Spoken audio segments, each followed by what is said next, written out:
ಮುಂದಿನ ತಿಂಗಳು ನಾನು ಒಳ್ಳೆಯ ಒಂದು ಮುಹೂರ್ತ ನೋಡಿ ಕರ್ನಾಟಕದಲ್ಲಿ ಹೊಸ ರಾಜಕೀಯ ಒಂದು ವಿಚಾರವನ್ನು ಪ್ರಾರಂಭ ಮಾಡಿದ್ವಿ.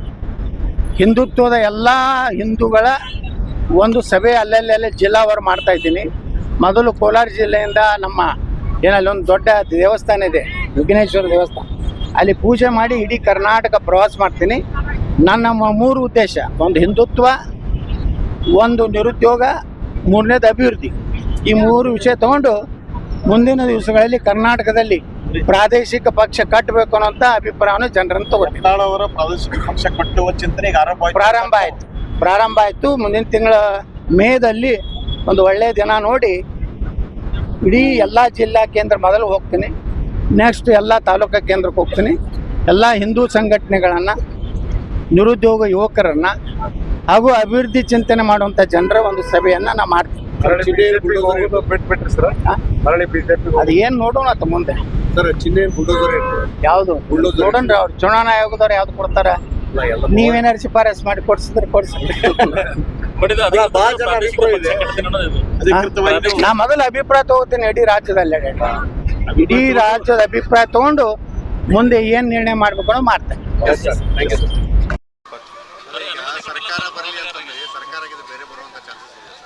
ಬರ್ತದೆ, ಯಾಕೆ ಬರೋದಲ್ಲ? ಚೇಂಜ್ ಯಾಕೆ ಈ ದೇಶನಾಗ ಮತದಾರ ಚೇಂಜ್ ಆದ್ರೆ ಯಾರು ಏನು ಮಾಡೋದಾಗೋದಿಲ್ಲ.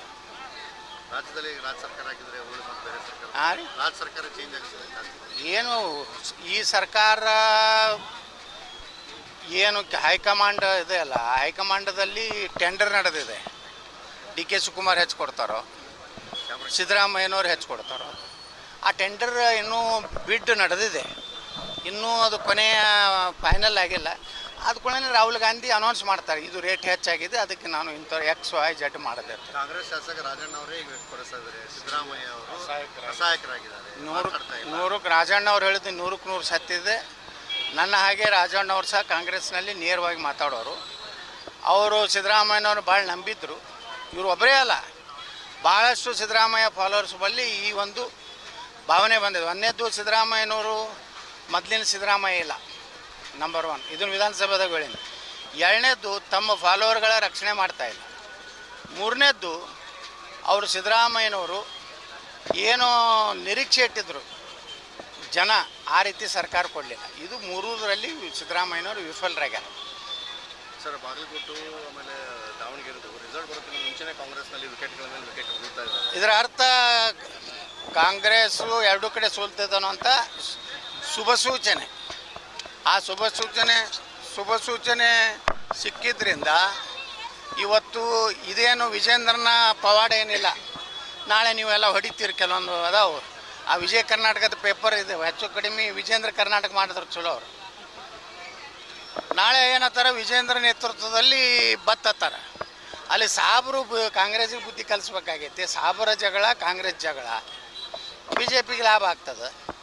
ಇಲ್ಲಿ ಬಾಗಲಕೋಟೆನಾಗಂದ್ರೂ ಗುರ್ತೈತಿ, ಅವ್ರು ಎಟ್ಟೆಟ್ಟು ಮಹಾನ್ ನಾಯಕರು ಬಂದರು, 8 ಜನ ಸೇರಿದ್ರು, ವಾತಾವರಣ ಹೆಂಗಿತ್ತು ಎಲ್ಲನೂ ಗೊತ್ತದ. ಅದಕ್ಕೆ ಕ್ರೆಡಿಟ್ ನೀವು ನಾಳೆ ಇವೆರಡು ಕ್ರೆಡಿಟ್ ಅವ್ರು ಕೊಡ್ಲಾಕತ್ತೇಳಿ ಸಾಯಂಕಾಲ ಎಲ್ಲ ಚಾನಲ್ದವ್ರು ಒಂದೊಂದು ತಾಸು ವಿಜೇಂದ್ರ ಇಲ್ಲದೆ BJP ನಾಶ ಆಗುತ್ತೆ ಅಂತ ಹೊಡಿಬೇಡ್ರಿ. ಈಗ ಹೇಳ್ತೀನಿ, ಅದೇನೇ ಬಂದರೂ ಹಿಂದುತ್ವ ಸೊಲಾಗಿ ಬರ್ಲಾಕತ್ತದ.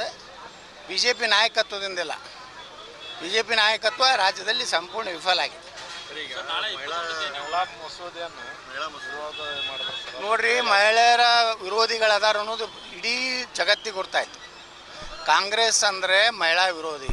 ಇದು ನಾವಿದ್ದಾಗೇ ಅಟಲ್ ಬಿಹಾರಿ ವಾಜಪೇಯಿ ಅವರು ತರಬೇಕು ಮಹಿಳಾ ಮೀಸಲಾತಿ ಅಂದಾಗೂ ಸಹ ಕಾಂಗ್ರೆಸ್ಸು, ಮುಲಾಯಂ ಸಿಂಗ್ ಯಾದವ್, ಲಾಲು ಪ್ರಸಾದ್ ಯಾದವ್ ಎಲ್ಲರೂ ವಿರೋಧ ಮಾಡಿದ್ರು. ಸುಮ್ಮನೆ ಏನಾರು ನೆಪ ತೆಗೆದು ನೋಡ್ರಿ. ಈಗ 850 ಸೀಟ್ ಆಗಿದ್ದರೆ 33% ಸುಮಾರು 760-70 ಜನ ಮಹಿಳೆಯರು ಹೋಗ್ತಿದ್ರು.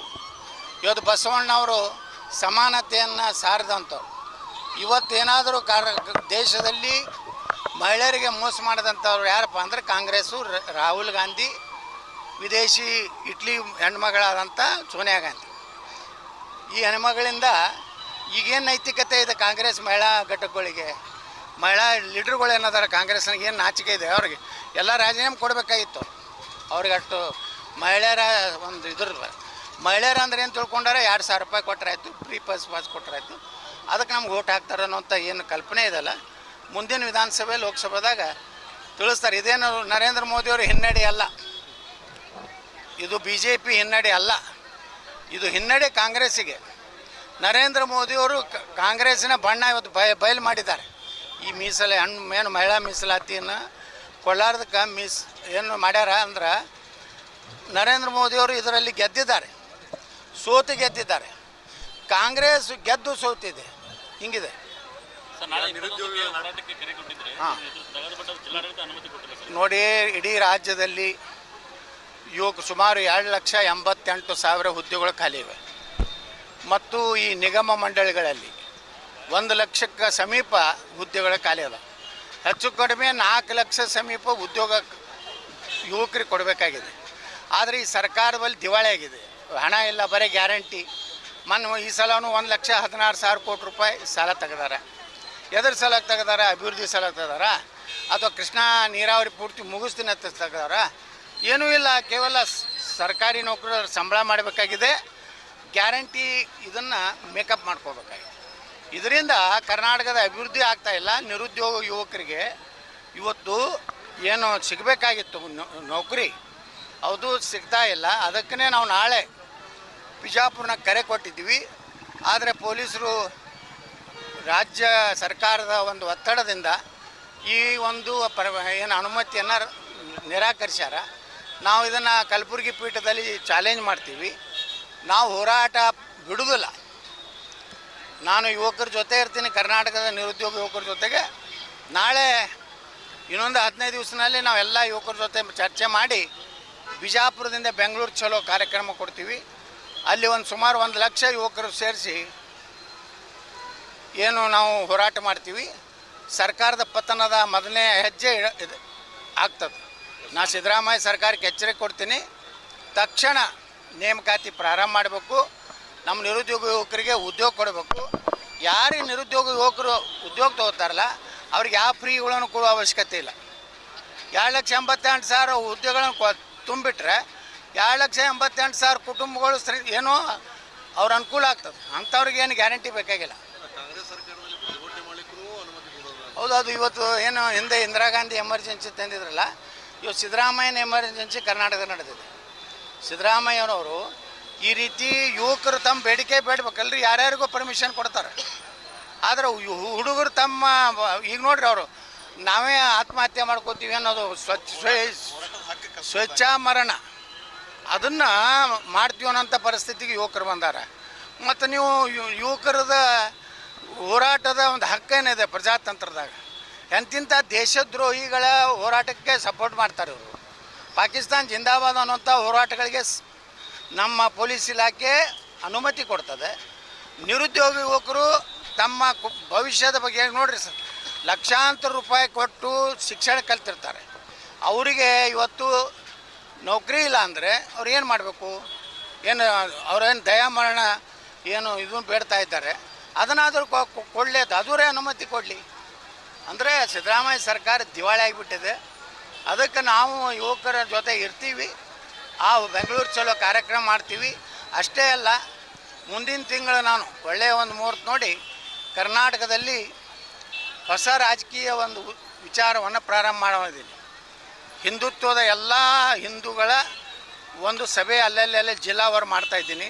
ಮೊದಲು ಕೋಲಾರ ಜಿಲ್ಲೆಯಿಂದ ನಮ್ಮ ಏನಲ್ಲಿ ಒಂದು ದೊಡ್ಡ ದೇವಸ್ಥಾನ ಇದೆ, ವಿಘ್ನೇಶ್ವರ ದೇವಸ್ಥಾನ, ಅಲ್ಲಿ ಪೂಜೆ ಮಾಡಿ ಇಡೀ ಕರ್ನಾಟಕ ಪ್ರವಾಸ ಮಾಡ್ತೀನಿ. ನನ್ನ 3 ಉದ್ದೇಶ: ಒಂದು ಹಿಂದುತ್ವ, ಒಂದು ನಿರುದ್ಯೋಗ, 3ನೇದು ಅಭಿವೃದ್ಧಿ.